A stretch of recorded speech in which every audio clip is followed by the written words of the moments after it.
پر حدیثوں میں جس کی آئی وہی زمانہ اب آ رہا ہے، زمین بھی تیور بدل رہی ہے، فلک بھی آنکھیں دکھا رہا ہے، خبر حدیثوں میں جس کی آئی وہی زمانہ اب آ رہا ہے، ہاتھ باندھے کھڑے ہیں صف میں، سب اپنے اپنے خیال میں ہے، امام مسجد سے کوئی پوچھے نماز کس کو پڑھا رہا ہے، خبر حدیثوں میں جس کی آئی وہی زمانہ اب آ رہا ہے، پرائے مال کو اپنا سمجھے، حرام کو بھی حلال سمجھے، گناہ کرے اور کمال سمجھے، بتاؤ دنیا میں کیا رہا ہے، خبر حدیثوں میں جس کی آئی وہی زمانہ اب آ رہا ہے۔ ایک بات میں آپ کو راز کی بتا رہا ہوں، آپ جاہل ہیں کوئی برائی نہیں ہے، لیکن اپنے بچے کو جاہل نہیں رکھنا ہے، یہ کمال ہے۔ اوقات کو داؤ پہ لگا دیجئے، سر پہ کفن باندھ لیجئے، پیٹ پر پتھر رکھیے، فاقہ کیجئے، لیکن خود جاہل ہے، اپنے بچے کو جاہل نہیں رہنے دیں گے۔ تین چیزوں کو حاصل کرنے کے بعد آپ کو کامیابی ملے گی، حلال روزی کمائیے، ترقی ہوگی، دشمن سے مقابلہ کیجئے، ترقی ہوگی، علم حاصل کیجئے، آپ کو ترقی ہوگی۔ قرآن کا علم بچے کو پہلے حاصل کرائیے، اس کے بعد اسکول بھیجیے، ورنہ وہ وسیم رضوی بن جائے گا۔ وسیم رضوی کیسے وسیم رضوی بنا؟ اس کو سارا علم تھا لیکن قرآن کا علم نہیں تھا، قرآن کے خلاف چلا گیا، حدیث کا علم نہیں تھا، حدیث کے خلاف چلا گیا، اور اب کیا کہتا ہے، مجھے مرنے کے بعد دفن نہیں کرنا، جلانا، اسلام سے خارج ہو گیا۔ پہلے بچے کو قرآن سکھائیے، پہلے بچے کو اردو سکھائیے، پہلے بچے کو مسلمان بنائیے، بعد میں آپ کو اجازت ہے ڈاکٹر بنائیے، انجینئر بنائیے، پروفیسر بنائیے، چل جائے گا۔ قرآن 5 چیزوں کا نام ہے، دسترخوان ہے، جو چننا ہے چن لیجئے، مضبوط رسی ہے، اگر آپ اس کو پکڑ لیجئے گا خدا تک پہنچ جائیے گا، نور ہے، اس نور کے بعد کفر کا اندھیرا چھٹ جائے گا، نجات ہے، یہاں بھی نجات ملے گی، وہاں بھی نجات ملے گی، شفا ہے، روحانی بیماری سے شفا مل جائے گی، علم کا خزانہ ہے، قرآن ہاتھ آیا دنیا پیچھے ہو جائے گی۔ علم اور مال میں کیا فرق ہے؟ آپ کا بچہ مال حاصل کر رہا ہے، علم نہیں ہے۔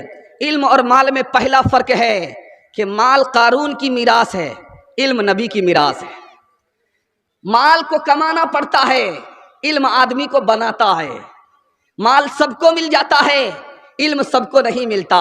مال والے کو لوگ بھول جاتے ہیں لیکن عالم کو مرنے کے بعد بھولتے نہیں ہیں۔ مال کی حفاظت کرنی پڑتی ہے، علم آدمی کی خود حفاظت کرتا ہے۔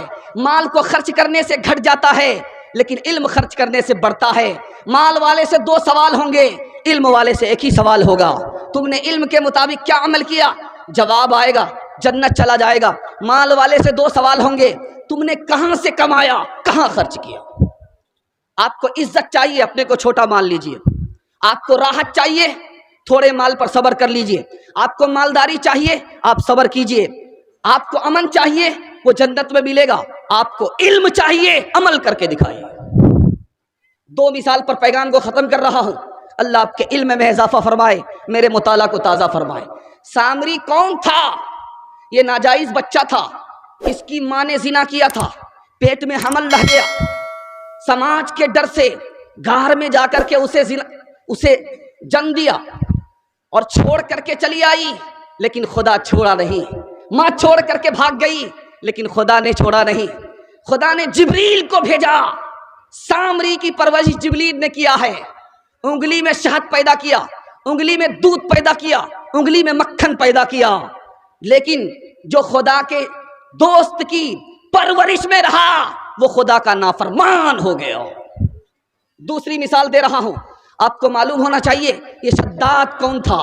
اس کی ماں سفر کر رہی ہے، کشتی ٹوٹ گئی، ماں ڈوب گئی، بیٹا تیر رہا ہے، اللہ نے موج کو حکم دیا اس معصوم یتیم کو مارنا نہیں ہے، ٹگار کر کے اس کو کنارے پہنچانا ہے۔ اللہ نے چیتا کو شیرنی کو حکم دیا اس کو کھانا نہیں ہے، اپنے بچے کی طرح دودھ پلانا ہے۔ جب دودھ چھڑانے کا وقت آیا اللہ نے جنات کو مسلط کیا، اس کو بولنا سکھاؤ، حکومت کرنا سکھاؤ۔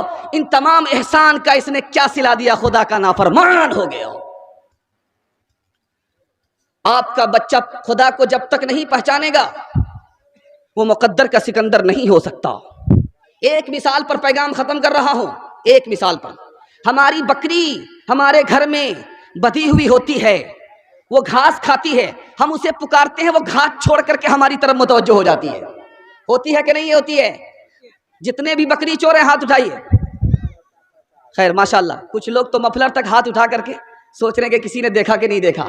خیر دھیان دیجیے گا، آپ کے دماغ کو بھی ٹٹولا جا رہا۔ بکری ہے، گھاس کھا رہی ہے، مالک نے پکارا، گھاس چھوڑ کر کے ادھر متوجہ ہو جاتی ہے۔ ہمارا مالک مسجد سے صدا لگاتا ہے، ہم ادھر متوجہ نہیں ہوتے۔ بتائیے بکری سے بدتر ہیں کہ نہیں ہے؟